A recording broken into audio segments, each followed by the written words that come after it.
YouTube channel medical and nurses सब। आज की क्लास है जो हमारी ईएसआईसी के लिए, ईएसआईसी नॉरसेट और पीजीआई का जिनका एग्ज़ाम होने वाला है अपकमिंग टाइम में, क्योंकि पीजीआई का पेपर भी 26 जुलाई को है जो होने वाला है, 26 जुलाई को है जो एग्ज़ाम आपका होने वाला है पीजीआईएमईआर का। तो जो भी लोग एग्ज़ाम देने वाले हैं आप लोग प्लीज़ वेबसाइट पे जाके एक बार चेक कीजिए पीजीआई की वैकेंसी के लिए।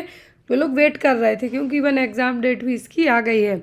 सेकेंड थिंग, ईएसआईसी का पेपर जिनका 7 जुलाई को होने वाला है वो लोग कंटिन्यू क्लासेस है जो वॉच करें, जितने भी पेपर्स चैनल पर अपडेटेड हैं उनको भी सॉल्व करें, क्योंकि पेपर आपका इस बार ओएमआर बेस्ड होने वाला है। तो इवन जिन्होंने यूपीएससी का जो पेपर दिया था यूपी के लिए, वो लोग भी वो पेपर्स भी आप लोग एक बार देख सकते हैं। लेकिन ये उत्तर प्रदेश पब्लिक कमीशन नहीं है, यूनियन पब्लिक जो कमीशन है वो आपका पेपर करवाएगी। तो आई होप आपका पेपर अच्छा ही आएगा और अच्छा आपका जाएगा भी। तो यहाँ पर जो क्वेश्चन मैंने लास्ट क्लास में आपके लिए दिया था, क्वेश्चन में कहा गया था आपको कि in which of the following stage of HIV infection do people have a large amount of HIV in their blood and are very contagious. तो यहाँ पर कौन सी स्टेज होगी एचआईवी इन्फेक्शन की जो सबसे ज़्यादा कंटेजियस होगी। तो यहाँ पर जिन भी लोगों ने आंसर दिया है, करेक्ट दिया है, ऑप्शन में था आपको acute HIV infection, chronic HIV infection, acquired immunodeficiency syndrome मतलब कि एड्स, या फिर स्टेज 4 एचआईवी इन्फेक्शन। तो जनरली एचआईवी इन्फेक्शन की 3 फेजेस होती हैं। कितनी? 3 फेजेस होती हैं। तो इन तीनों फेजेस में स्टेज 1, 2 और 3 स्टेज में अलग अलग तरीके से इन्फेक्शन है जो होगा। और सबको पता है कि हमारी बॉडी में जब एचआईवी वायरस एंटर करता है तो जो हमारी वाइट ब्लड सेल्स हैं उन पे अटैक करेगा। और यदि कुछ पर्टिकुलर सेल्स की बात करें तो वो होती हैं T cells, CD4 T cells जिसको नाम दिया जाता है। वो सेल्स क्या करेगा? डैमेज करेगा। अब आपको एक और चीज़ क्वेश्चन में आती है, वो होता है CD4 टी सेल का काउंट। यहाँ पे आपको CD4 टी सेल्स का जो काउंट है कितना हो जाता है? बिलो 200 तक चला जाता है, मतलब आपका क्या है? एचआईवी है जो यहाँ पे कंफर्म माना जाता है। इसके लिए यदि कन्फर्मेटरी टेस्ट की बात करें कि कन्फर्मेटरी जो टेस्ट होगा एचआईवी का पता करने के लिए वो क्या होता है? वो होता है वेस्टर्न ब्लॉट टेस्ट। कौन सा? Western blot test. और यहाँ पर यदि आपको एचआईवी की ड्रग पूछी जाती हैं, 2 ड्रग्स होती हैं। एक तो होती है यदि एचआईवी इन्फेक्शन आपको माँ से बच्चे में रोकना है, मतलब यहाँ पर मदर टू जो इन्फेंट है, क्या है? मदर टू इन्फेंट है। यहाँ पर जो ब्रेस्ट फीडिंग मदर हैं उनमें जो ड्रग यूज़ की जाती है वो कौन सी होती है? वो होती है नेवेरापाइन, जो कि एक एंटी रेट्रोवायरल ड्रग है। और यदि जो ART की जो मेन ड्रग होती है वो कौन सी होती है? वो होती है एंटी रेट्रोवायरल ड्रग जिडोविडिन। ये नाम याद रखें, मैं शॉर्ट में आपको लिखते जा रही हूँ डायरेक्ट। तो यहाँ पर CD4 टी सेल काउंट क्या होता है? बिलो 200 से कम जाएगा। कन्फर्मेटरी टेस्ट पूछते हैं तो वेस्टर्न ब्लॉट टेस्ट होगा। आपको ऑप्शन में एलिजा भी रहेगा, लेकिन कन्फर्मेटरी पूछते हैं तो क्या होगा? Western blot test. Mother to infant के लिए यदि माँ से बच्चे में, माँ ब्रेस्ट फीडिंग है या माँ से बच्चे में एचआईवी को हमें रोकना है तो कौन सी ड्रग देंगे? नेवेरापाइन। और जो ART ड्रग होती है, क्या होती है? ART ड्रग होती है वो कौन सी? वो है जिडोविडिन। नेक्स्ट थिंग आपको एग्ज़ाम में पूछी जा सकती है कि जो एचआईवी का जो वायरस, जो human immunodeficiency virus HIV virus है डिसीज़, तो वो होती है एड्स, एक्वायर्ड इम्यूनोडेफिशिएंसी सिंड्रोम। जो यहाँ पे आपको दिया गया है ये क्या है? एड्स का है जो फुल फॉर्म, एड्स का फुल फॉर्म यहाँ पे आपको लिखा है। अब यहाँ पे हम समझेंगे कि कौन सी स्टेज में सबसे ज़्यादा लोग कंटेजियस होंगे। तो वो था एक्यूट एचआईवी इन्फेक्शन। कौन सा? Acute HIV infection. और ऐसा इसलिए होगा, देखिए 3 स्टेज होती हैं जनरली इसकी। तो जब भी वायरस हमारी बॉडी में अटैक करेगा तो जो CD4 टी सेल्स हमारी फाइट करने का काम करेंगी, लेकिन ये जब क्या हो जाए वायरस ना, में जो CD4 सेल्स होती हैं, टी लिम्फोसाइट्स होती हैं, उन पे अटैक करेगा और इन सेल्स को डिस्ट्रॉय करने का काम करेगा, क्योंकि फाइटिंग के लिए हमारे शरीर में WBC काम करता है। तो यहाँ पर जब भी एचआईवी वायरस हमारी बॉडी में अटैक करेगा तो एक्यूट स्टेज में, एक्यूट मतलब तुरंत उसी जो कम समय के लिए जिसमें आपकी बॉडी में लक्षण हैं जो उतने प्रॉपर नहीं है कि आपको एचआईवी है, लेकिन आपकी बॉडी में फ्लू जैसे लक्षण आपको दिखाई देंगे, तो उस टाइम पे हमारी बॉडी में सबसे ज़्यादा HIV है जो ब्लड में होगा। क्या होगा? HIV ब्लड में होगा, और वही ड्यूरेशन होगा सबसे ज़्यादा कंटेजियस होने का, मतलब दूसरों को रिस्क रहेगा HIV इन्फेक्शन आप है जो दे सकते हैं। एक क्वेश्चन यहाँ पे आपको आता है कि सबसे ज़्यादा माँ से बच्चे में, मदर टू चाइल्ड में जो सबसे ज़्यादा ट्रांसमिशन होने का रिस्क होता है वो किस स्टेज में होता है? तो वो होता है ड्यूरिंग द डिलीवरी। ये मैंने जो शॉर्ट पॉइंट यहाँ पे लिखे हैं आप लोग भी नोट कर लीजिए, एग्जाम में आते हैं। ड्यूरिंग द डिलीवरी में सबसे ज़्यादा रिस्क होगा माँ से बच्चे में HIV ट्रांसमिट होने का। तो यहाँ पर जो हमारी बॉडी का जो वाइट ब्लड सेल्स हैं, जो सिस्टम आपका जो इम्यून सिस्टम की white blood cells WBC cells क्या करती हैं, कोई भी इन्फेक्शन आपकी बॉडी में आए इन सेल्स की काउंटिंग है जो बढ़ जाती है। क्या होती है? बढ़ जाती है, क्योंकि लड़ने का काम करेंगी। लेकिन इस केस में काउंटिंग बढ़ने के साथ ही CD4 सेल्स को ये वायरस ख़त्म करेगा और वो काउंटिंग 200 से तक कम चली जाएगी और हमारे शरीर की इम्यूनिटी डाउन हो जाएगी। अब 3 स्टेज कौन सी हैं? एक्यूट इन्फेक्शन, क्रॉनिक इन्फेक्शन और स्टेज 3। तो एक्यूट इन्फेक्शन में क्या होगा? This is when people have large amount of HIV in the blood. इस समय आपके ब्लड में, आपके जो शरीर में खून बह रहा है, रक्त बह रहा है, उसमें HIV का अमाउंट बहुत ज़्यादा होगा, जिसके कारण एंटीबॉडीज़ तो प्रोड्यूस होंगी ही और वायरस को मारने का काम भी करेंगी। लेकिन इस टाइम पे आपका शरीर है, जैसा मैंने कहा कि फ्लू जैसे लक्षण होंगे, सर्दी खांसी जुकाम टाइप के होंगे, जिसमें आपको 2 से 4 हफ्ते तक लग जाएंगे, आपको पता ही नहीं चलेगा, कुछ हफ्तों तक रहेगा। और इस दौरान आप, क्योंकि फ्लू जैसे लक्षण में क्या होगा? छींकेंगे, खांसेंगे। लेकिन HIV का वायरस है जो हवा में भी कभी कभी, कुछ रेयर केस में है जो इस तरीके से भी फैल सकता है, तो यही कंटेजियस रूट होगा। या फिर उस दौरान इन जो सेक्सुअल एक्टिविटी हो जाए या फिर ब्लड ट्रांसफ्यूज़ कर दें आप, तो भी चांस रहेंगे। क्रॉनिक में आपकी बॉडी में HIV is still active and producing in the body but at slower rate. Chronic मतलब लंबे समय से जब आपकी बॉडी में है वायरस, तो धीरे धीरे क्या हो रहा है? आपकी बॉडी को डिस्ट्रॉय करने का काम कर रहा है। कुछ लोगों में लक्षण होंगे लेकिन कुछ में नहीं होंगे, लेकिन वायरस इस दौरान भी दूसरों को ट्रांसमिट हो सकता है। और इस स्टेज में एटलीस्ट 10 साल तक लग जाते हैं। 10 साल यदि बिना ट्रीटमेंट के छोड़ दिया तो, क्योंकि HIV का पता नहीं है किसको निकल आए। लेकिन मोस्ट ऑफ दी ये निकल जो चांसेस होते हैं, या तो जो इन्फेक्टेड ब्लड ट्रांसफ्यूज़ कर दिया उसके कारण हो सकता है, माँ से बच्चे को हो सकता है।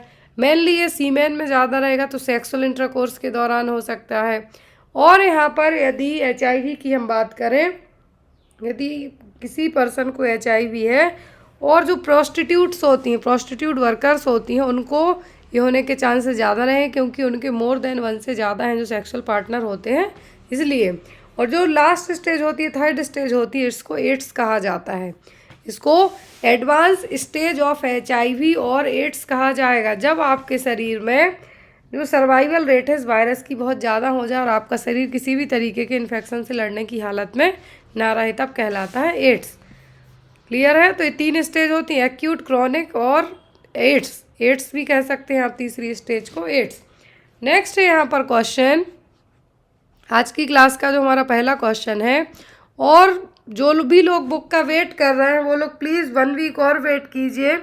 आपके लिए बुक विदिन 1 वीक में है, जो फ्लिपकार्ट पर अवेलेबल बुक है जो हो जाएगी, और डायरेक्ट भी आपको बुक है जो अवेलेबल हो जाएगी। यहाँ पर क्वेश्चन में कहा गया है आज की क्लास के फर्स्ट क्वेश्चन में, which non communicable disease is commonly associated with anaemia. इनमें से कौन सी नॉन कम्युनिकेबल डिसीज़ है जो एनीमिया के लिए भी, एनीमिया को भी कॉज कर सकती है? कौन सी होगी यहाँ पर? ऑप्शन में है यहाँ पर chronic kidney disease, type 2 diabetes, hypertension या रूमेटॉइड अर्थराइटिस। कौन सी डिसीज़ होगी जो एनीमिया का रीज़न भी यहाँ पे हो सकती है, इसके कारण एनीमिया भी हो सकता है? आप लोग भी यहाँ पे अपने आंसर है जो मार्क कीजिए। तो यहाँ पर जो डिसीज़ होगी जिसके कारण नॉन कम्युनिकेबल, तो यहाँ पे नॉन कम्युनिकेबल तो चारों ही हैं, क्रॉनिक किडनी डिसीज़ भी है, टाइप 2 डायबिटीज़ भी है, हाइपरटेंशन भी, अर्थराइटिस भी है। लेकिन यहाँ पर नॉन कम्युनिकेबल डिसीज़ जिसके कारण एनीमिया हो सकता है वो होगी क्या? Chronic kidney disease. क्या होगी? Chronic kidney disease. डायबिटीज़ का एनीमिया से लेना देना नहीं है। टाइप 2 डायबिटीज़ के कारण हाइपरटेंशन ज़रूर हो सकता है, BP बढ़ सकता है, लेकिन रूमेटॉइड आर्थराइटिस का भी एनीमिया से कनेक्शन नहीं है। लेकिन जो किडनी हमारी ब्लड को क्या करेंगी, जो हमारी किडनी का जो यदि लंबे समय से किडनी में प्रॉब्लम चल रही हो, लंबे समय से हमारी किडनी में प्रॉब्लम चल रही हो, तो एनीमिया होने के चांसेस हैं जो हो सकते हैं। इसके रीज़न ये भी है, यदि जिसको क्रॉनिक किडनी डिसीज़ होती है उनको डायलिसिस की ज़रूरत भी पड़ेगी। क्या होगी? डायलिसिस की ज़रूरत भी पड़ेगी। तो यही रीज़न है, यदि अनट्रीटेड छोड़ दिया जाता है तो क्रॉनिक किडनी डिसीज़ के साथ साथ एनीमिया होने का रिस्क भी हो जाएगा। और इसके साथ जो एनीमिया होगा उसको क्या कहा जाता है? एनीमिया ऑफ क्रॉनिक डिसीज़, या फिर आप इसको एसीडी के नाम से भी जान सकते हैं। जिन लोगों को या तो कुछ किडनी डिसीज़ हो या फिर कुछ ऑटो इम्यून डिसीज़ हो, उनको होने के चांसेस ज़्यादा रहेंगे। तो यहाँ पर यदि एनीमिया का कुछ कनेक्शन पूछें किसी नॉन कम्युनिकेबल डिसीज़ से, तो या तो कोई ऑटो इम्यून डिसीज़ हो सकती है या क्रॉनिक किडनी डिसीज़। यहाँ पर what is inflammation that can cause temporary और permanent vision loss? इनमें से कौन सा इन्फ्लामेशन है जिसके कारण कुछ समय के लिए मतलब टेम्प्ररी और हमेशा के लिए मतलब कि परमानेंट आपकी आंखों की रोशनी जा सकती है, आपको जो दिखना है बंद हो सकता है। ऑप्शन में यहाँ पर ग्लूकोमा, ऑप्टिक न्यूराइटिस, कैटरैक्ट या मैक्युलर डिजनरेशन। किस कंडीशन में, यहाँ पे कहा गया है कि किस कंडीशन में आपको शॉर्ट टर्म के लिए या फिर लंबे टाइम के लिए क्या है, आँखों का विज़न है जो आपका जा सकता है, आपकी आँखों की रोशनी है जो जा सकती है। तो यहाँ पर ग्लूकोमा में क्या होता है कि आपका जो आँखों का आई प्रेशर है, जिसको आप क्या कहेंगे, ऑक्यूलर प्रेशर, क्या रहेगा, बढ़ा हुआ रहेगा। क्या रहेगा? या फिर आप ये कह सकते हैं आईओपी, आपकी आँखों का क्या रहेगा, इंक्रीज रहेगा। इंट्रा ऑक्यूलर प्रेशर है जो बढ़ा हुआ रहेगा इसमें। अब ऑप्टिक न्यूराइटिस के लिए कहा जाता है डेविक डिसीज़। इस नाम से भी आप इसको याद रखें, एग्जाम में आ सकती है। डेविक डिसीज़ या फिर न्यूरोमाइलाइटिस ऑप्टिका, जिसमें आपकी ऑप्टिक नर्व का इन्फ्लामेशन होगा। क्या होगा? ऑप्टिक नर्व का यहाँ पे क्या होगा, इन्फ्लामेशन होगा। तो यहाँ पे ऑप्टिक नर्व का इन्फ्लामेशन इसमें होगा। कैटरैक्ट में क्या होगा, ओपेसिटी होगी। किस पे? लेंस पर। किस पर ओपेसिटी होगी? लेंस पर। और हमारे भारत में सबसे ज़्यादा ब्लाइंडनेस का जो रीज़न है इंडिया में वो क्या है, वो है यहाँ पर कैटरैक्ट। ये भी याद रखना है। तो यहाँ पे साफ साफ कहा है कि इन्फ्लामेशन है। इन्फ्लामेशन ना तो कैटरैक्ट में हो रहा है, ना मैक्युलर डिजनरेशन में हो रहा है, ना ग्लूकोमा में हो रहा है। यहाँ पर इन्फ्लामेशन की बात की गई है तो वो होगा ऑप्टिक न्यूराइटिस। इसी में जो ऑप्टिक नर्व है इसी में इन्फ्लामेशन होगा, जिसके कारण आँखों की टेम्प्ररी या फिर लंबे समय के लिए आँखों की रोशनी जा सकती है। और ऑप्टिक नर्व डैमेज होना पूछें तो ऑप्टिक नर्व जो हमारे विजन के लिए रिस्पॉन्सिबल है, जो कि एक क्रेनियल नर्व है, ऑप्टिक नर्व के डैमेज होने का रीज़न है जो ग्लूकोमा हो सकता है। और भारत में सबसे ज़्यादा जो अंधेपन का, ब्लाइंडनेस का कारण है तो वो होता है कैटरैक्ट और मोतियाबिंद। अगला क्वेश्चन है यहाँ पर, which of the following is not a symptom of anaemia? इनमें से एनीमिया का लक्षण कौन सा नहीं है? ऑप्शन में है यहाँ पे आपको एलिवेटेड ब्लड प्रेशर मतलब बीपी बढ़ा हुआ, हाइपरटेंशन, पेल स्किन, वीकनेस और ब्रिटल नेल्स। क्या यहाँ पर एनीमिया का लक्षण नहीं है? एनीमिया का मतलब होता क्या है, आपके शरीर में खून की कमी होना, हीमोग्लोबिन लेवल कम होना। अब एनीमिया के जो सिम्टम्स हैं वो क्या होते हैं, या फिर आप इसको लैक ऑफ ब्लड के नाम से भी जान। थकावट रहेगी, आपको हमेशा थके हुए रहेंगे, स्किन आपकी डल टाइप की होगी, सिर दर्द होगा आपको, कभी कभी जो टिनिटस रिंगिंग साउंड भी सुनाई दे सकता है, बार बार आपको कोई ना कोई इन्फेक्शन होते रहेगा, डिजीनेस होगी, चक्कर आएंगे। तो ये सब क्या है, एनीमिया के लक्षण हैं। तो यहाँ पर बीपी कभी भी नहीं बढ़ता है, ये चीज़ आपको याद रखना है। ब्रिटल नेल्स होंगे मतलब जल्दी आपके नेल्स भी है जो टूटेंगे, तो वो सब क्या है, एनीमिया के लक्षण होंगे। लेकिन जो नहीं होगा वो होगा बीपी का बढ़ना। एनीमिया में कभी भी ब्लड प्रेशर है जो नहीं बढ़ेगा। Next one, which is a chronic non communicable disease of the brain that affects pupil of all age, यहाँ पर कौन सी non communicable, chronic non communicable मतलब कि लंबे समय से होने वाली डिसीज़ है जो हर एक एज ग्रुप के लोगों को हो सकती है। Epilepsy, down syndrome, club foot या फिर फीटल अल्कोहल सिंड्रोम। कौन सी डिसीज़ यहाँ पे हो सकती है जो ऑल एज के लोगों को हो सकती है और ये ब्रेन डिसीज़ भी है, सॉरी, जो ब्रेन को अफेक्ट करेगी। तो डाउन सिंड्रोम तो है जो ऑल एज में तो नहीं होगा क्योंकि ये जन्म के समय ही पता चल जाएगा। क्लब फुट भी नहीं होगा। फीटल अल्कोहल सिंड्रोम जो यदि माँ ने क्या है शराब पी है ड्यूरिंग द प्रेगनेंसी में तो बच्चे को होने के चांसेस होंगे, लेकिन यहाँ पर नॉन कम्युनिकेबल है और साथ में ब्रेन को अफेक्ट करेगी तो वो होगी यहाँ पर एपिलेप्सी, क्योंकि यहाँ पे ऑल एज की बात की गई है। एपिलेप्सी मैंने इसलिए कहा ऑल एज भी यहाँ पे क्योंकि इंक्लूडेड है। तो एपिलेप्टिक फिट्स है जो एपिलेप्टिक जो आपको कन्वर्जन्स के नाम से भी आप जान सकते हैं। किसी किसी बच्चों को फेब्राइल फिट्स की प्रॉब्लम हो जाती है, फीवर हाई होता है। किसी किसी को बड़े होते होते एपिलेप्सी के, बच्चों में भी इवन एपिलेप्सी के केसेस आते हैं। बड़ों में किसी भी एज में आ सकती हैं यदि पहले आते रहे हो एपिलेप्टिक अटैक। तो यहाँ पर वही है कि हर एज ग्रुप को अफेक्ट कर सकता है, जो कि क्रॉनिक मतलब लंबे समय से, नॉन कम्युनिकेबल मतलब फैलने वाली तो है नहीं, एक बीमारी है जो कि आपके ब्रेन को अफेक्ट करेगी। ऑल एज ग्रुप में तो वो हो सकती है only epilepsy. Next is which of the following genetic alteration is commonly found in melanomas and is associated with increased cell proliferation and survival. यहाँ पे देखिए पूछा गया है कि कौन सी जेनेटिक अल्ट्रेशन है जो कि कॉमनली किस में पाई जाती है, मेलानोमस एंड जिनमें सेल प्रोलिफिकेशन और सर्वाइवल रेट ज़्यादा होंगे। वो क्या है यहाँ पर ऑप्शन में है IDH1, PTEN, NRAS। क्या होगा यहाँ पर, यहाँ पे आप लोग आंसर दीजिए क्या होगा। एक तरीके से जेनेटिक्स की बात की जा रही है, क्या है, जेनेटिक्स की बात की जा रही है। तो यहाँ पर जेनेटिक अल्ट्रेशन के कारण होगा, मतलब जीन्स में कुछ बदलाव के कारण होगा। तो होगा यहाँ पर न्यूरोब्लास्टोमा रास वायरल ऑन्कोजीन होमोलॉग, जो कि रास सुपर फैमिली का लो मोलेकुलर बेड प्लाज्मा मेम्ब्रेन है, GTP बाइंडिंग प्रोटीन भी है। लेकिन यहाँ पे आपको इतना याद रखने की ज़रूरत नहीं है, वो यहाँ पर है आपका क्या,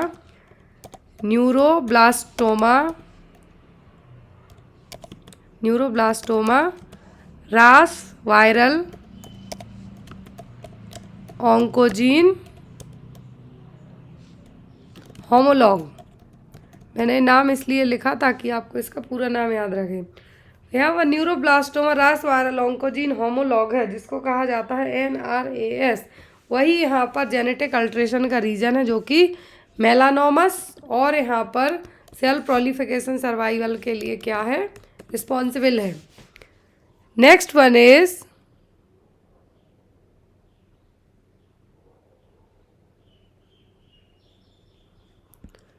विच of the following is a cause of obstructive coronary artery disease. यहाँ पर ऑब्स्ट्रक्टिव कोरोनरी आर्टरी डिसीज का रीजन क्या हो सकता है, myocardial bridging, coronary vasospasm, plaque buildup या फिर एंडोथेसियल डिस्फंक्शन। क्या रीज़न यहाँ पे हो सकता है, देखिए जो कोरोनरी आर्टरी में यदि किसी भी तरीके का ऑब्स्ट्रक्शन होगा उसके लिए क्या रिस्पॉन्सिबल होगा।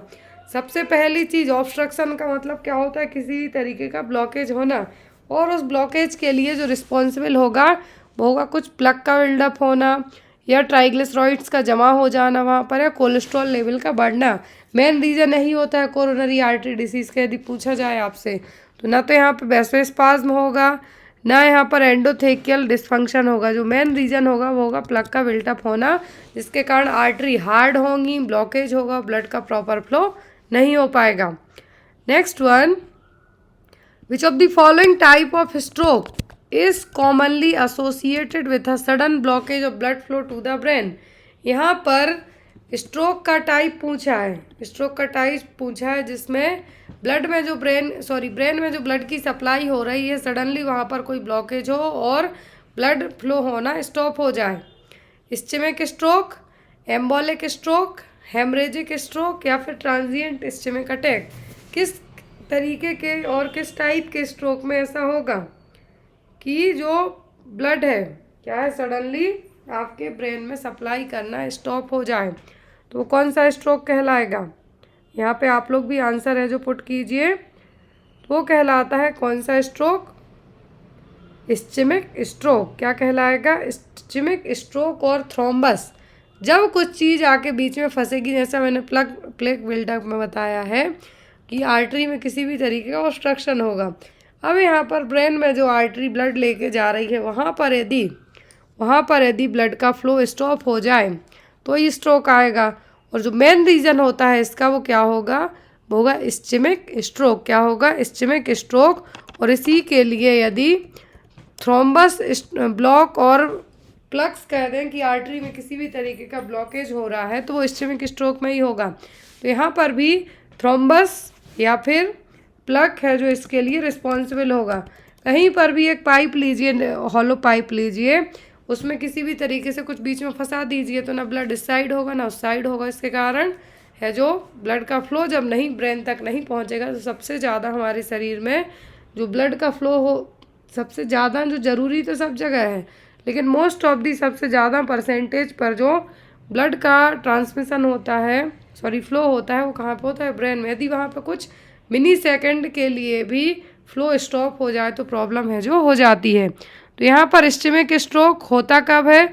जब कुछ ब्लड क्लॉट मतलब थक्का जम जाए, या कुछ थ्रोम्बस हो, या कुछ प्लग हो आर्टरी में, इसके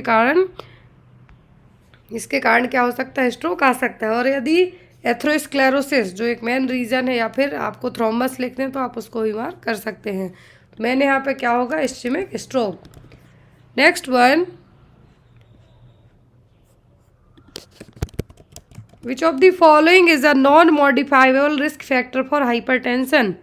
यदि किसी का ब्लड प्रेशर क्या है? बढ़ता है, तो यहाँ पर नॉन मॉडिफाइबल रिस्क फैक्टर पूछा है, मतलब जिसको आप है जो बदल नहीं सकते हैं। किस चीज़ को आप नहीं बदल सकते हैं? Comorbidity, diabetes, obesity, consumption of tobacco, या फिर फिजिकल इनएक्टिविटी। किस चीज़ को आप नहीं बदल सकते हैं? नॉन मॉडिफाइबल रिस्क फैक्टर है हाइपरटेंशन को लेके। ओबेसिटी, इसको तो आप वजन अपना घटा सकते हैं। जो तंबाकू चबा रहे हैं, खैनी खा रहे हैं, उसको स्टॉप कर सकते हैं। फिजिकल इनएक्टिविटी, मतलब आप फिजिकल एक्टिविटी करेंगे तो भी अपना जो बीपी बढ़ रहा है उसको मैनेज कर सकते हैं। लेकिन जो नॉन मॉडिफाइबल रिस्क फैक्टर अभी तक आपने पढ़ा है, एज, सेक्स, एज मतलब आपकी उम्र, सेक्स मतलब मेल फीमेल, रेस, जेनेटिक्स, वो सब यहाँ पे आ जाएंगी। लेकिन यहाँ पे अब आपको ऑप्शन में लग रहा होगा कि ये सब तो हैं जिसको आप बदल सकते हैं। तो यहाँ पर जिस चीज़ को आप बदल नहीं सकते हैं वो होगी कोमॉर्बिड डायबिटीज़। क्या है? Comorbid diabetes. और जनरली आपको ये किसी डिसीज़ के साथ में हो गई, आपको बीपी की समस्या है, साथ में कुछ डायबिटीज़ वगैरह भी हो जाए, तो इसको आप मैनेज नहीं कर पाएंगे उस दौरान। तो जो आपका आंसर होगा वो क्या होगा? कोमॉर्बिडिटी डायबिटीज़, किसी और बीमारी के साथ होने वाली समस्या। और यहाँ पर कोमॉर्बिड का मतलब होता है किसी और बीमारी के साथ होने वाली समस्या, लेकिन यहाँ पे क्या है? Diabetes. Next one, deficiency is the most common cause of thyroid disease specially hypothyroidism. किसकी कमी से हाइपोथायराइडिज्म होता है? थायराइड डिसीज़ कॉमन कॉज है थायराइड डिसीज़ का, लेकिन किसकी कमी से? आयोडीन की, कैल्शियम की, आयरन की, या फिर सोडियम की। तो यहाँ पर हाइपोथायराइडिज्म के लिए या फिर हाइपरथायराइडिज्म के लिए साइलेंट किलर के नाम से भी जाना जाता है।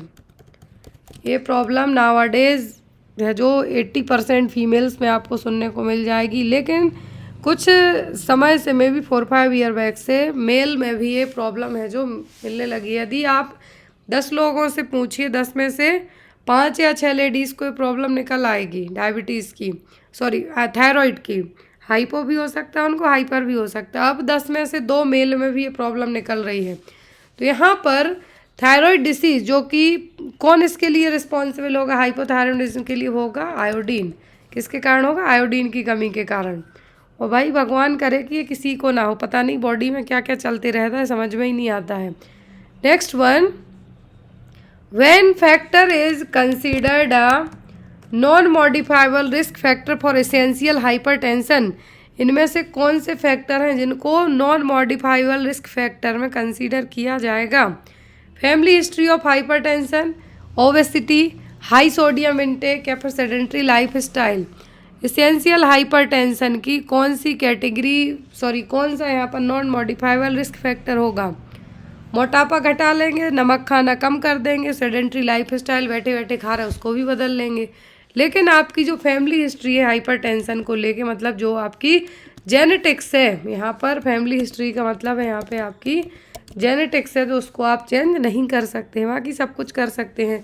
दो तो रिस्क फैक्टर होते हैं, एक होता है मॉडिफाई, मतलब जिसको चेंज कर लो, नॉन मॉडिफाई जो आपके हाथ में बदलना है ही नहीं, आपकी बढ़ती हुई उम्र, आपके जीन्स जो आपको गिफ्ट में मिले हैं अपने पेरेंट्स से, ग्रैंड पेरेंट्स से, तो ये जेनेटिक्स भी आपके हाथ में बदलना नहीं है।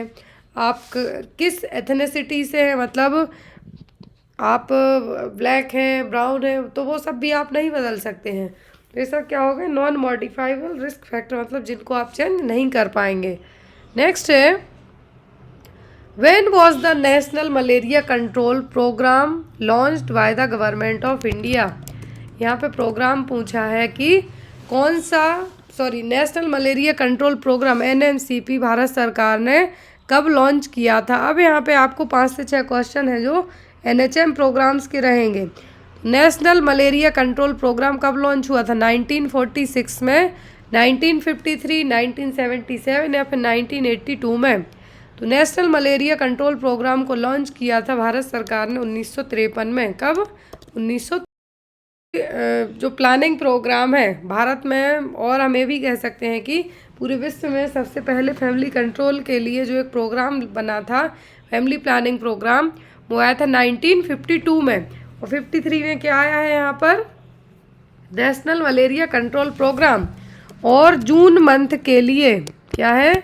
जून मंथ के लिए एंटी मलेरिया मंथ के नाम से भी है जो जाना जाता है। क्यों? क्योंकि इस मंथ में बारिश के साथ साथ पानी भी अलग अलग जगहों पर जमा होता है, और मच्छरों की जो ब्रीडिंग है, मॉस्किटो की ब्रीडिंग है, वो बहुत ज़्यादा होती है। इसीलिए इस मंथ को क्या कहा जाता है? जून महीने को anti malaria month. Next one, what is the role of health and family welfare programme? ये मैंने किसी भी क्वेश्चन के आंसर ऐड नहीं किए, डायरेक्ट आपके सामने ही ऐड किए जा रहे हैं। क्वेश्चन है यहाँ पर, what is the role of health and family welfare programme in promoting reproductive health? तो इनमें से कौन सा इनमें से जो नेशनल हेल्थ और फैमिली वेलफेयर प्रोग्राम है, जो रिप्रोडक्टिव हेल्थ को प्रमोट करने के लिए कौन सा रोल होगा?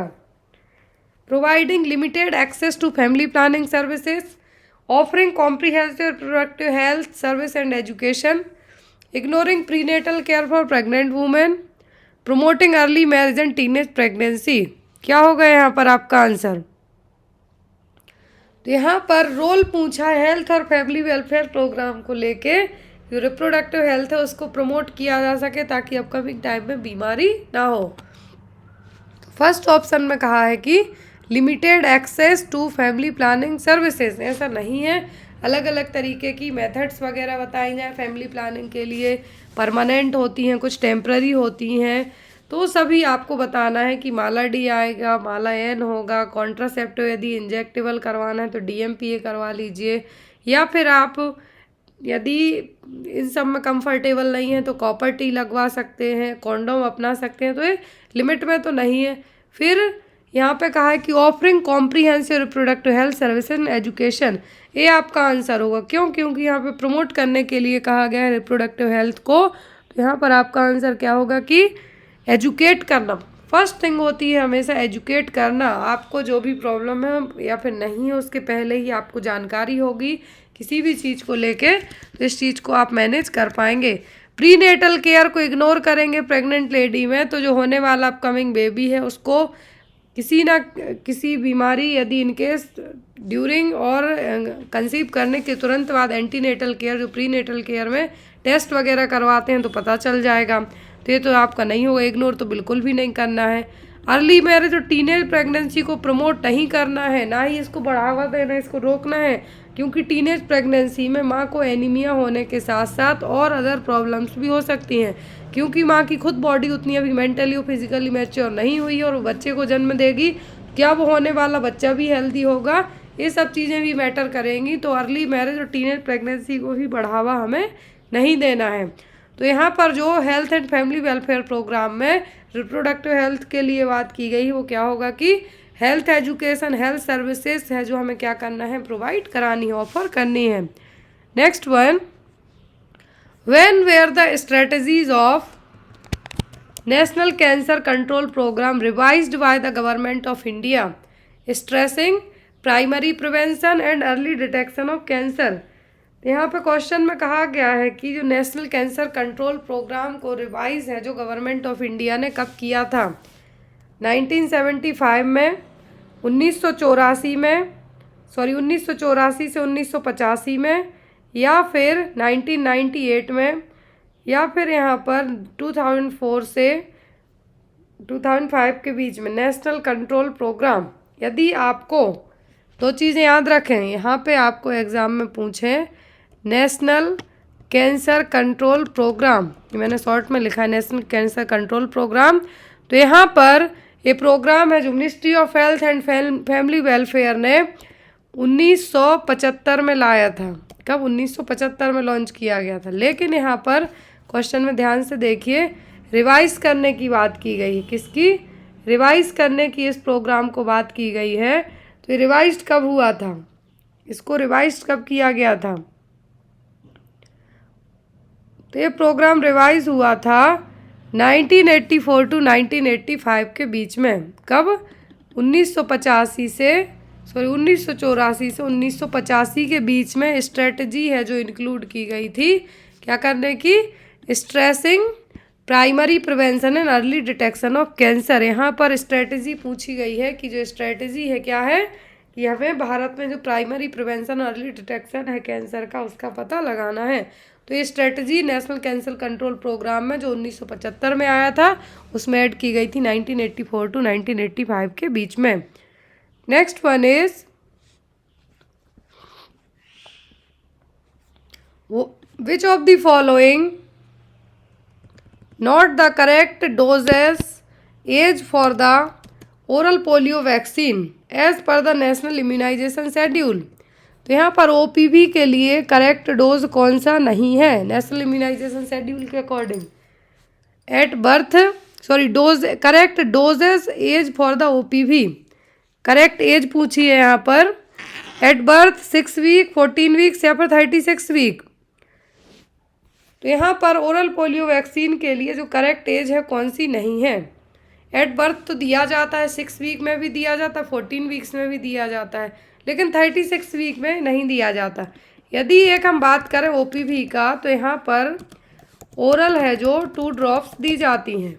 क्या है? ओरल है जो 2 ड्रॉप्स यहाँ पे दी जाएंगी इम्यूनाइजेशन शेड्यूल के हिसाब से यदि हम बात करते हैं तो।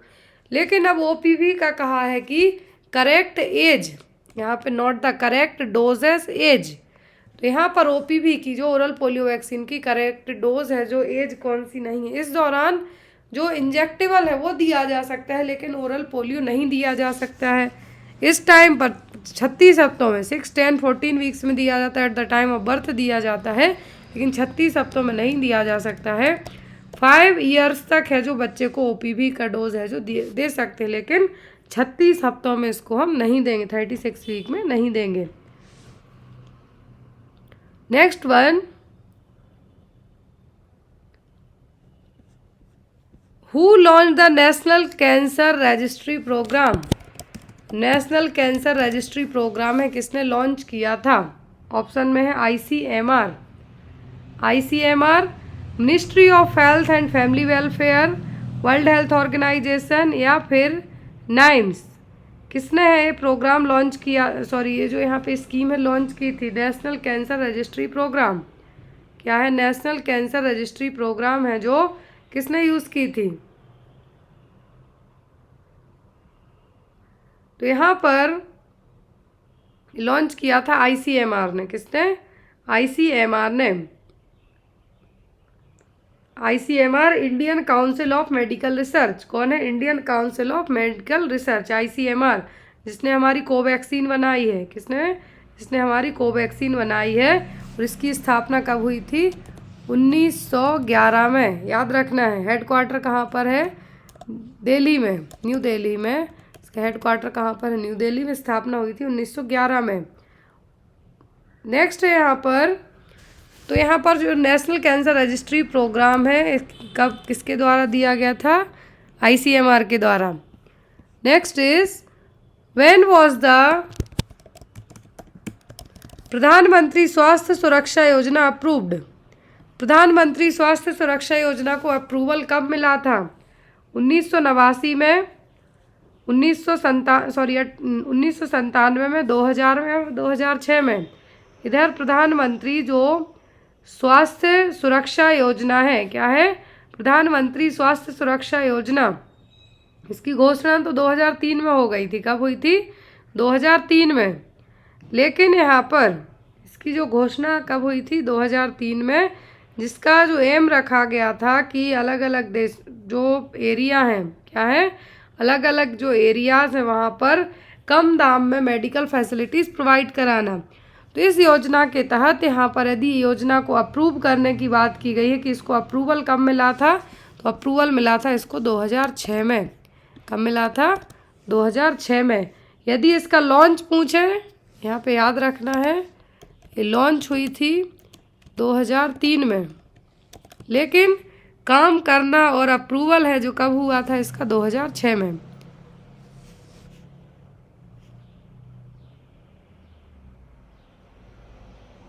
PM स्वास्थ्य सुरक्षा योजना, इसका एम था address regional imbalance in the accessible, जो अफोर्डेबल और जो एक्सेसिबल केयर है, रिलायबल टर्सरी केयर है, वो प्रोवाइड करवाना।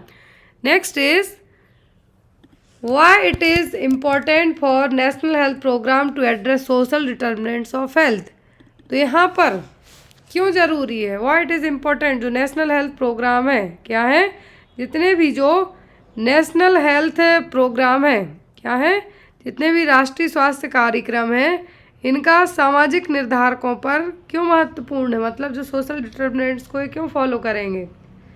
To discriminate against marginalised communities, to create barriers to health care access, या फिर to promote health equity and reduce disparities, या फिर to limit access to education and employment opportunities. जितने भी national health programme है social determinants के लिए क्यों ज़रूरी हैं? तो यहाँ पर ये सामाजिक निर्धारकों या फिर सोशल डिटर्मिनेंट्स में क्यों फोकस्ड रहेंगे नेशनल हेल्थ प्रोग्राम? क्योंकि हेल्थ को प्रमोट करने के साथ साथ जो डिस्पैरिटीज़ हैं, क्या है? डिस्पैरिटीज़ हैं, उनको भी हमें क्या करना है? कम करना है। मतलब कि जो असमानताएं हैं, असमानता मतलब हम ये कह सकते हैं कि दो लोगों के बीच में अलग अलग तरीके से बिहेव किया जाना, उसको कम करने के लिए है। तो यहाँ पर सोशल डिटर्मिनेंट्स ऑफ हेल्थ तो क्या होगा? टू प्रमोट हेल्थ इक्विटी, बराबर और समानता का अधिकार के लिए है। Next one, what is the primary focus area of health and family welfare programme related to child health? तो यहाँ पर प्राइमरी फोकस्ड है जो health and family welfare programme का चाइल्ड हेल्थ से क्या लेना देना है? Encouraging malnutrition and undernourishment, providing access to paediatric health care services, limiting access to immunisation programme, या फिर इग्नोरिंग मैटरनल न्यूबॉर्न केयर। क्या होगा यहाँ पर आपका आंसर? कि जो हेल्थ और फैमिली वेलफेयर प्रोग्राम है, क्या है? हेल्थ और फैमिली वेलफेयर प्रोग्राम है, चाइल्ड हेल्थ को लेके इनका क्या कनेक्शन है? प्राइमरी फोकस्ड क्यों है? क्योंकि ये paediatric health care services provide कराने के लिए, किसके लिए?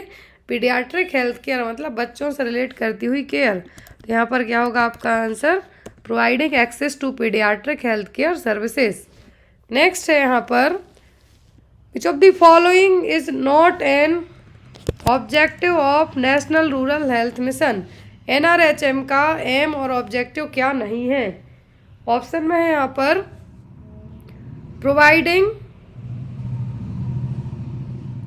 Providing universal access to quality health care services at high cost, या फिर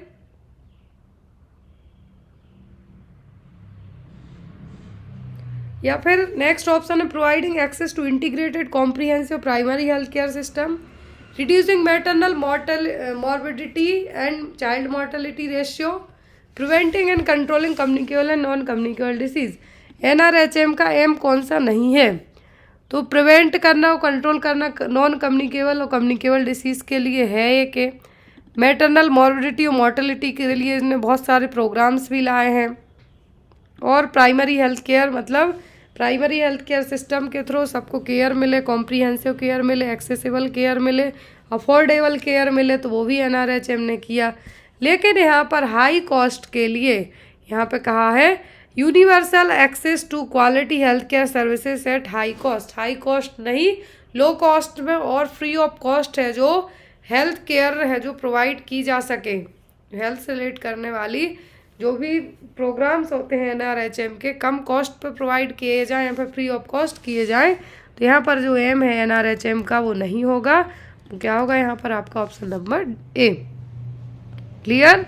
क्योंकि चाइल्ड मॉर्टेलिटी मॉर्बिडिटी के लिए तो बहुत सारे प्रोग्राम्स आए हैं NRHM के तहत। नॉन कम्युनिकेबल और कम्युनिकेबल डिसीज़ को कंट्रोल करने के लिए भी बहुत सारे अवेयरनेस प्रोग्राम चलाए गए हैं। Which of the following stage of national health planning involve the analysis of the current status and expected trends in a country's health and health system? तो कौन सी स्टेज पर जो नेशनल हेल्थ प्लानिंग है, क्या है नेशनल हेल्थ प्लानिंग है, वो किस बेस पर हमारे देश का और जो हेल्थ केयर डिलीवरी सिस्टम है उस पर अपने अलग अलग तरीके से क्या है प्रेजेंट में और जो अपकमिंग टाइम है उस पर जो एक्सपेक्टेड ट्रेंड है कौन से हो सकते हैं? सिचुएशनल असेसमेंट के कारण, प्रायोरिटी सेटिंग के कारण, आइडेंटिफाई इफेक्टिव स्ट्रेटजीज के कारण या फिर रिसोर्स प्लानिंग एंड बजटिंग के कारण। किसके कौन सी स्टेज है यहाँ पर जिसमें नेशनल हेल्थ प्लानिंग है जो इफेक्टिव तो होंगे ही, साथ में हमारे देश को अपकमिंग टाइम में और जो एक्सपेक्टेड टाइम है उसमें प्रॉपर तरीके से एनालाइज कर पाएंगे। तो होगा यहाँ पर सिचुएशनल असेसमेंट। क्या होगा? Situational assessment. नेक्स्ट है यहाँ पर आपको question, in a dihybrid cross how many different genotypes can be formed from the combination of two heterozygous individual. तो जो यहाँ पर डाई हाइब्रिड क्रॉस है, क्या है डाई हाइब्रिड क्रॉस है, तो इस डाई हाइब्रिड क्रॉस के कारण कितने जीनोटाइप्स हैं जो बनेंगे दो हेट्रोजाइगोस इंडिविजुअल के द्वारा? 1, 8, 9 या फिर 32 कितने बनेंगे? टोटल कॉम्बिनेशन में बनेंगे डाई हाइब्रिड क्रॉस में। जो आपने मेंडल के नियम पढ़े हैं, मटर पे जो मेंडल ने अपने नियम किए थे जेनेटिक्स को लेके, यहाँ पर वही नियम अप्लाई होंगे। और जो आपके हेट्रोजाइगस इंडिविजुअल के कारण जो डाई हाइब्रिड क्रॉस में जो जीनोटाइप बनेंगे वो कितने होंगे? वो होंगे 9। कितने होंगे? 9। Next is which of the following statement about the state executive in India is incorrect. तो स्टेट एग्जीक्यूटिव को लेके भारत में कौन सा नियम है जो स्टेटमेंट है जो सही नहीं है? ऑप्शन में है यहाँ पर आपको the council of Ministers is collectively responsible to the state legislature. The chief minister is elected by the member of parliament.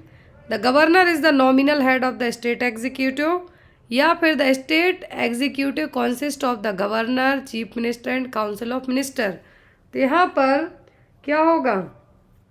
जो स्टेट एग्जीक्यूटिव है, स्टेट एग्जीक्यूटिव का मतलब है कि जो भारत की जो राज्य कार्यकारिणी है, क्या है राज्य कार्यकारिणी या फिर स्टेट एग्जीक्यूटिव जिसको आप कह रहे हैं, गलत है, इनकरेक्ट है। तो यहाँ पे फर्स्ट में कहा है कि आपको जो मंत्री परिषद है, क्या है मंत्री परिषद है, स्टेट लेजिस्लेचर को रिस्पॉन्सिबल है, बिल्कुल सही है। Chief minister is elected by the member of parliament, तो नहीं, चीफ मिनिस्टर को कौन चुनता है? चीफ मिनिस्टर को जनता चुनेगी वोट देकर। Governor is the nominal head of the state executive, तो ये भी सही है आपका कि जो यदि किसी भी रीजन से मुख्यमंत्री अपना इवन पद भी देना चाहते हैं, छोड़ना चाहते हैं, तो गवर्नर के पास जाएंगे, डायरेक्ट नहीं छोड़ पाएंगे। तो यहाँ पर जो आपका आंसर होगा वो क्या होगा? Option number B. CM है उसको कौन इलेक्ट करेगा? वो। Next one, According to the classical economic, what is the key factor that determines the level of employment in an economy?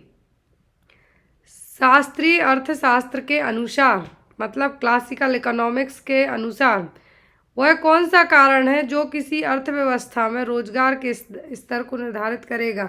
कौन सा रीज़न है जो हमारी इकोनॉमी का मतलब है यहाँ पर हमारा जो भी काम धाम चल रहा है, कौन सा एम्प्लॉयमेंट उस पर रिस्पॉन्सिबल होगा? Labour union negotiation, wage rates, या फिर गवर्नमेंट इंटरवेंशन या फिर मनी सप्लाई? कौन सा यहाँ पर किस चीज़ पे बेस्ड होगा सब कुछ? तो वो होगा हमारे यहाँ की जो मजदूरी दी जाती है पर डे, किस पर? मजदूरी दर पर या फिर वेज रेट पर। Next one, in India the phenomena of break in the monsoon is associated with which of the following? तो भारत में हमारे एक कहावत है, क्या है? भारत में एक कहावत है, ब्रेक इन द मानसून।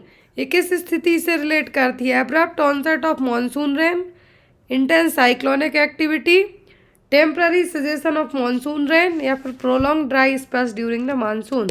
क्या है यहाँ पर? ब्रेक इन द मॉनसून जो फिनोमिना है, इसका मतलब क्या होता है? इसका मतलब होता है कि जो मॉनसून रेन है वो टेम्पररी, मतलब कुछ समय के लिए रुक गई है, वो कहलाता है break in the monsoon. Next one, the Simon commission appointed in 1927 was boycotted by Indian political parties because? जो साइमन कमीशन था 1927 में अपॉइंट किया गया था, तो इंडियन पॉलिटिकल पार्टीज के द्वारा इसको बॉयकॉट क्यों किया गया था? It recommended the partition of India, it lacked Indian representation, या फिर it advocate for harsher colonial policies, या फिर it supported the Rowlatt act?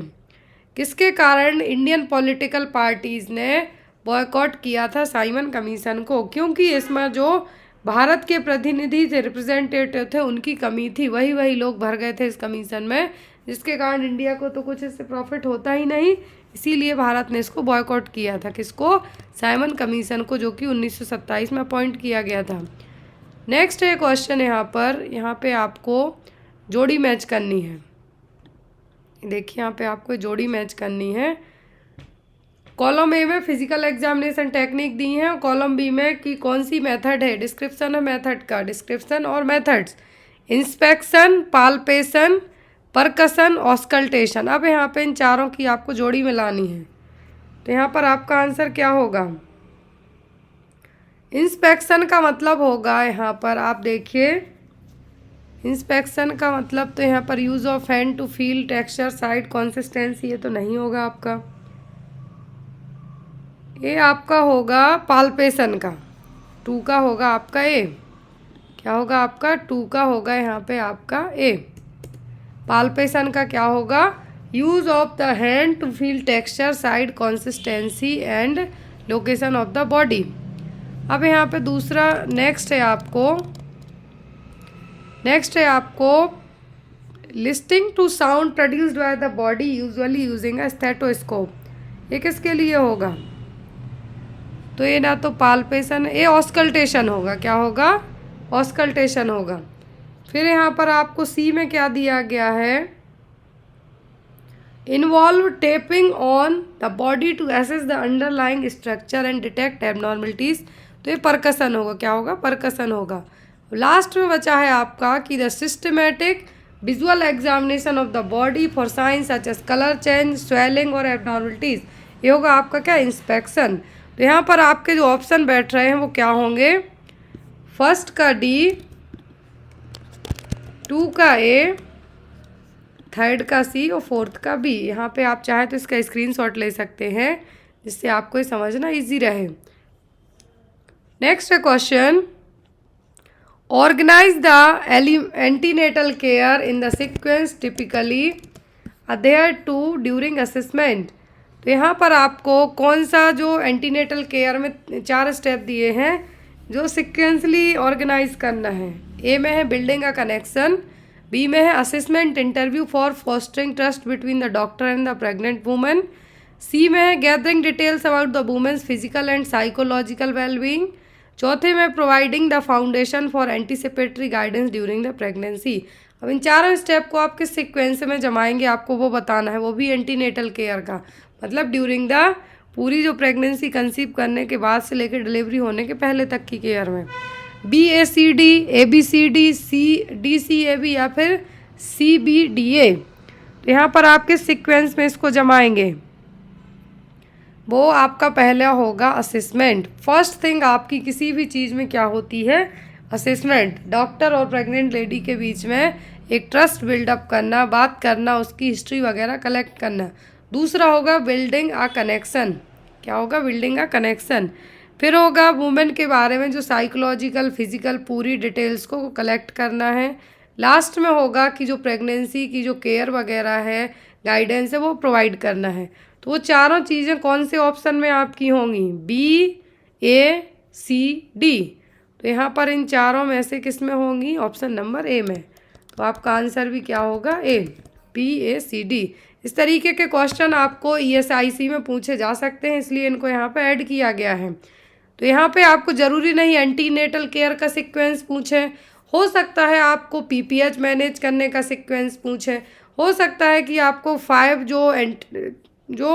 5 clean practice है उसका सीक्वेंस पूछे। किसी भी तरीके से आपको, इतने सारे प्रोसीजर्स होते हैं हमारी नर्सिंग में, हज़ारों प्रोसीजर होते हैं, किसी का भी सीक्वेंस पूछ सकते हैं। नेक्स्ट है यहाँ पर, अब इसका आंसर आप लोग कमेंट बॉक्स में देंगे, इसका आंसर आप लोग कमेंट बॉक्स में देंगे। यहाँ पे एक इमेज दिख रही है, मैं इसको बड़ा कर देती हूँ, देखिए। यहाँ पर क्वेश्चन में कहा गया है कि arrange the steps in the correct order for the management of biomedical waste.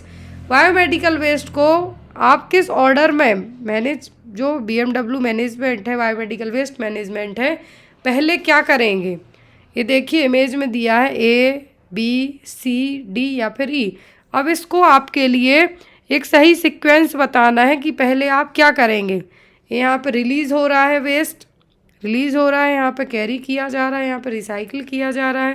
तो यहाँ पर आपका सही ऑप्शन क्या होगा, सही ऑप्शन क्या होगा, यहाँ पे आपके वेस्ट को ट्रीट किया जा रहा है E नंबर के ऑप्शन में। तो यहाँ पे आपको एक सीक्वेंस बताना है कि क्या होगा। ऑप्शन में है ABCDE, दूसरा ऑप्शन है BCEAD, तीसरा है BECAD और चौथे में है EDCBA। तो आपको ये बायोमेडिकल वेस्ट मैनेजमेंट का जो स्टेप है कि कहाँ से कलेक्ट करना, कहाँ से एग्रीगेट करना है, किस तरीके से उसको मैनेज करना है, रिसाइक्लेबल है या नहीं, पूरे आपको इन पांचों जो इमेज हैं इसमें से क्या करना है, रीअरेंज करना है। इसका आंसर आप लोग कमेंट बॉक्स में देना, तो नेक्स्ट क्लास होगी इसमें इसका आंसर आपको दिया जाएगा। और इमेज बेस्ड क्वेश्चन ESIC में आने के चांसेस हैं, क्योंकि इस बार पेपर आपका UPSC करवा रहा है, ESIC आपका पेपर नहीं करवा रहा है। आपकी जॉब ESIC में रहेगी, लेकिन पेपर आपका UPSC के थ्रू होना है। Uttar Pradesh public service commission नहीं, यूनियन पब्लिक सर्विस कमीशन के थ्रू पेपर होगा। OMR बेस्ड पेपर होना है, तो आप लोग को अपनी तैयारी भी अच्छे से करनी होगी। Thank you for watching us, bye bye.